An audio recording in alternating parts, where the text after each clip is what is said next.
Well, the founder and chairman of the China Arena Football League is Martin Judge Jr., an accomplished businessman who started the Judge Group, a global professional services firm. He's also part owner of the Philadelphia Soul, a team in the Arena Football League. Karina Kuber sat down with him and began by asking him what made him want to bring American football to China. I own a team, and I was over there, and I realized that they don't have baseball, they don't have football, and there's nothing there on the weekends for families or guys to sit back and have a beer on the weekends and watch sports. Ping pong, badminton, cricket. It was all low-key sports, no action. So I decided I'm bringing it over there. Why do you think the Chinese government is interested in bringing these kinds of high-octane team sports to China right now? The Chinese government really, and the mothers and the fathers, promoted education and music. And most of the boys play piano, violins, and some of them get involved in Olympic sports, but they really weren't involved in physical contact sports. Now, my timing was perfect. The government, under President Xi, decided that he wants to increase the spending of gross national product by 3 times. And he wants to grow contact sports and American sports and rugby and other sports in China that has never been done before the way they're doing it now. How difficult was it to convince them to allow you to bring American football to China? It was very trying. I spent $22 million in trying to get this approval. I am totally committed in American football in China. And I've been over there and working with the government. In China, they never played intercollegiate college ball against each other. There is no football in China, so there was nothing. We gave them all the equipment, all arena football equipment. We gave them all the shoulder pads, helmets, everything. And they signed an agreement. These are the colleges, 6 universities throughout China.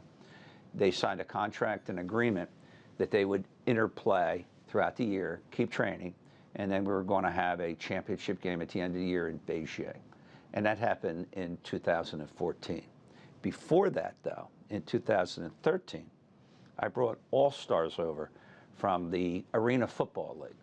I brought an Eastern team and a Western team from all over the United States of American players, because they've never really seen arena football before. So in Beijing in 2013, we had an all-star game which the government came to, and they fell in love with it. That's when I got approval. There are obviously cultural and language barriers between the American and Chinese players. What's being done to bridge the gap there? Well, one, we made every Chinese player live with an American player, and every American player lived with a Chinese player. There were 2 guys in every room in every hotel that we went to in China. They lived together. They are best friends now. The Chinese player, this is a cultural movement. The Chinese players now want to come to America, and the American players now want to take their families over to China. You can't tell the difference after the 3rd game over there who is an American professional player and who is a Chinese professional player. Very big boys, 6'8", 6'6", and they learned how to hit and follow through, just like we do. Here in America, a lot of parents are concerned about letting their kids play football because of the potential for concussions. How do Chinese parents view the risks? Well, that's a major contention. That they were concerned about the kids getting hurt. In arena football, it's half the size of the NFL 100-yard field, and therefore the contact is shorter. If I run at you and hit you from here, it's not as bad as me running 20 yards away and hitting you. And that's where the people get hurt, when you're running full speed ahead and nail somebody. That doesn't happen in arena football, very rarely. You're not the only game in town. The American Football League has 14 teams in China. Do you see them as competition? They're not competition. They're half Americans and half Chinese in different cities. They play flag ball. They play touch, and they have tackle. The NFL's been over there for 20 years, but the NFL has never been able to start a league or anything like that. The NFL plans on hosting its first regular season game in China in 2018. What do you think the impact of that is going to be in terms of raising the profile of the sport in China? That's what it's doing. That's what we're both working on.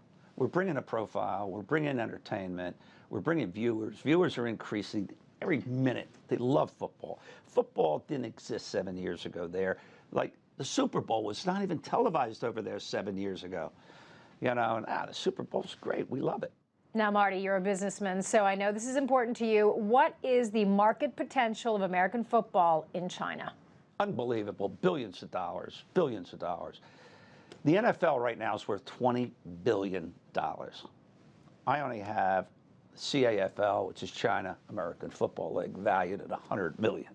Soccer gets $200 million for a franchise over there. $200 million. I mean, I'm only asking 10 for a team.